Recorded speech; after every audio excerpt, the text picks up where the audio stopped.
Shabbat Shalom. This week, we are beginning our Torah reading in the book of Vayikra, the book of Leviticus, known in the rabbinic literature as Torah Kohanim, or the teachings and instructions to the Kohanim, to the priests and the Levites, all regarding, or many of which regarded the sacrificial system and the sacrificial cult in the tabernacle in the desert. Just to put this in context, at the end of last week's Torah portion, we concluded the book of Exodus, where the Torah explains that the work and the building of the tabernacle had been completed. A cloud and the presence of the Lord entered the tabernacle. The cloud hung over the tabernacle, and as long as the presence of the Lord was in the tabernacle, Moses was not allowed to enter. Whenever the cloud would lift, the people were able to continue on their journeys. As long as the cloud rested over the tabernacle, the Israelites had to stay put. And now, at the very beginning of our Torah portion, we read as follows: Vayikra el Moshe, Vayidaber Adonai elav, me'ohel moed lemor. And God, or the Lord, called to Moses and spoke to him from the tent of meeting, saying, "Speak to the Israelite people and say to them," and then the text goes on to explain the sacrificial laws. What is notable about the wording here is that it is the only place in the Torah where we have that kind of phraseology, God calling to Moses and then speaking to him, saying. Usually we will see the phrase Vayidaber Adonai el Moshe lemor, and God spoke to Moses, saying.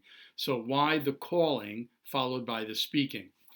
One commentary I found explained that given that at the end of Exodus we learned that Moshe, or Moses, was not allowed to enter the tent of meeting, the tabernacle, while the cloud was there, while the presence of the Lord was inside, now at the very beginning of Leviticus, God summons Moses, Vayikra Adonai, summons Moses, and essentially invites him for the first time to enter this new tabernacle.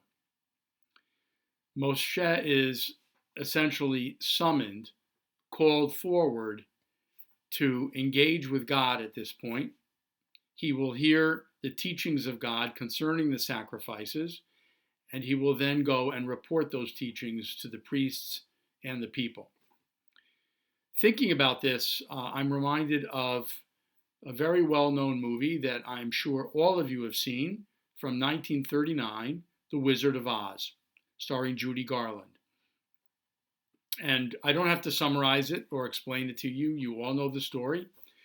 But you recall that Judy, or I should say Dorothy from Kansas, following that yellow brick road with her friends, the Tin Man, the Cowardly Lion, and the Scarecrow, each of them seeking out their own quest to find what they are looking for, each of them with his or her own particular goal. Of course, Dorothy's was to return to Kansas. You remember how let down they were when they arrived at the Emerald City expecting to gain an audience with the great and powerful wizard, when they are told nobody can see the wizard, not nobody, not know-how. Imagine their despair after that long and arduous journey. Eventually, as you all know, they gain entrance to the inner sanctum, the kind of Holy of Holies of Emerald City, only eventually to discover that that great and powerful wizard, that huge image of a head flanked by pillars of fire and smoke, was actually engineered by a man behind the curtain. When Toto, the little dog, grabs that curtain in its mouth and pulls the curtain aside, the first thing we hear from the great and powerful wizard is, "Pay no attention to that man behind the curtain. I, or the great and powerful Oz, has spoken." To me, the contrast between the great and powerful Oz and the God of Israel described in the Torah is very, very sharp. It's a very sharp contrast. The great and powerful wizard is basically in hiding. Behind that curtain, nobody can see him, nobody can gain entrance or access to him. His existence is shrouded in mystery. He is essentially worshipped and respected by all the people of Emerald City who have never seen him, but not only have they never seen him, they have never been able to hear him. They have no access to him. But now in our Torah, we learn that the God of Israel wants God's people to have access. He calls Moshe. He summons him. He invites him to come inside the tabernacle for an encounter.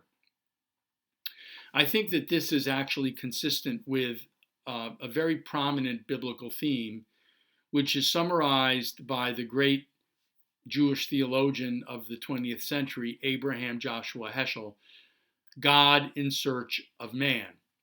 Not only are we the ones searching for God, not only are we the ones engaging in a spiritual quest, but God actually is on a quest to find and to encounter us, to exist in partnership with humankind.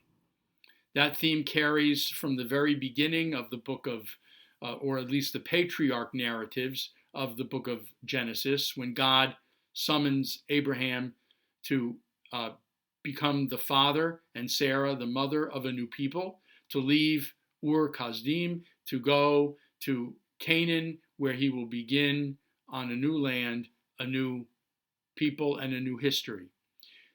God beckons to Moses, from the burning bush. God summons and calls upon the prophets of Israel and shakes them out of their complacency into a life of calling where they are to bring an ethical message of monotheistic faith to the people. In virtually every case, a people who has backslid and turned their backs on the Torah. God does not want to exist separate from God's people and from humankind. God wants to be in relation with us. That's a very strong biblical theme, very different from a Wizard of Oz who did not want to be found and did not want to be discovered. Each of us in our own way is engaged in a spiritual quest, a spiritual path. We are trying to do our best to be better people, to be kinder, more compassionate, and more merciful with one another, and to undergo some measure of self-improvement in our lives. And that indeed is a very noble quest. We are challenged now in the age of COVID-19 to, in a sense, renew that spiritual quest. To know that God is calling upon us and summoning us, Vayikra Adonai, to us.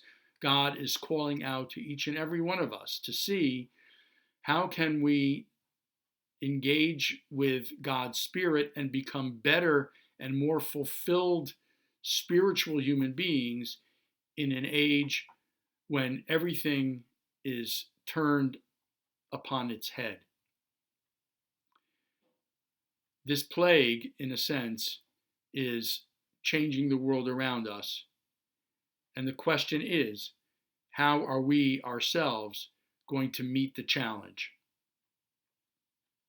I want to conclude these remarks with a particular reference to a custom that began a few thousand years ago, where in the academies of learning, where children began to first encounter the Torah, and they first were taught the laws of the Torah and the teachings of the Torah. It's interesting that according to tradition, they did not begin, and teachers did not begin to teach children from the beginning of the book of Genesis, but rather children started learning from the book of Vayikra, the book of Leviticus. It seems like a strange custom because if you remember back to your Hebrew school days, if you went to Hebrew school, the first things we were taught were the Bible stories of Abraham and Sarah and Jacob and Moses and the Israelites and so on. But the custom was to start teaching Torah to children from the book of Leviticus, which begins with the laws of sacrifice. Seems to be a very strange choice. According to the Midrash, Vayikra Rabbah, the book of Leviticus Rabbah, according to, and now I just refer to my notes because I don't remember everything. So according to Rabbi Asi asks, why was it that the teachers started teaching the children from the book of Leviticus instead of the book of Genesis? And the answer was that just as children are toharim, are pure, the book of Leviticus deals with laws of purity and impurity. It deals with sacrifices which had to be brought to the priests and offered up by the priests. The animals had to be existing in a state of purity. They could not have any blemishes. And the priests themselves had to be in a state of physical and ritual purity in order to offer up the sacrifices. And there are other laws and rituals of purity and impurity described in the book of Leviticus. So just as children who are pure, and just as the book of Leviticus that deals in laws of purity and impurity, so too, according to this teaching, let the pure children begin with studying laws of purity. Let those who are pure engage in and busy themselves with what is pure. In a time of plague now, in a time of coronavirus, of COVID-19, we are living with a virus that is by its very nature impure, that infects people, can make them very sick, and can, God forbid, even cause death. Ultimate impurity. Now that the world is turned upon its head, in this age of virus and impurity, we are offered a unique opportunity and chance to seek purity in an age of impurity, to rise to the challenge that is presented to us in this age, an age where we are called upon by God and by our innermost best of our spirits inside to change, to seek purity, to live in the best possible way we can as human beings, to follow a godly path, to follow our own yellow brick road, but one that leads not to a wizard who is hidden and who wishes to remain hidden, but rather a yellow brick road that leads us to HaKadosh Baruch Hu, to the Holy One, blessed be God, who will continue to strengthen us, inspire us, and give us hope, even during times of darkness and despair. Shabbat Shalom.